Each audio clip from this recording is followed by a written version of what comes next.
Welcome to Burlap Teachers. Enjoy the video. In this video, I will show how to replace a windshield washer nozzle on a Dodge Grand Caravan. First, gather your tools, including a new nozzle and a small flathead screwdriver. Open your vehicle's hood and secure it safely. You'll find the washer nozzles typically located near the base of the windshield on the hood itself.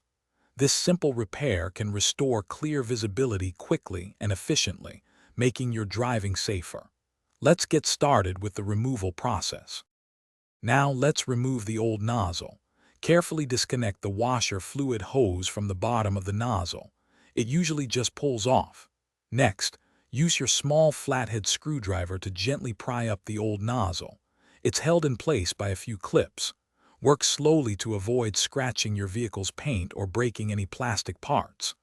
Once the clips are released, the old nozzle should lift right out, preparing the way for your new part. With the old nozzle removed, it's time to install the new one. First, align the new washer nozzle with the opening on the hood.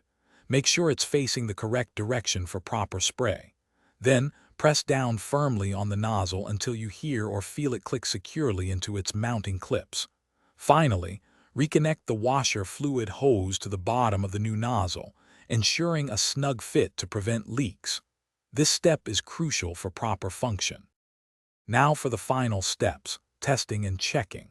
Close your vehicle's hood and activate the windshield washer system.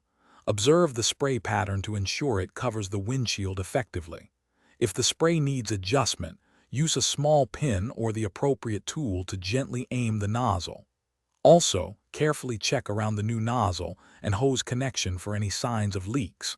Once everything looks good, you're all set with a fully functional washer system. Thanks for watching. Consider subscribing if this video helped you.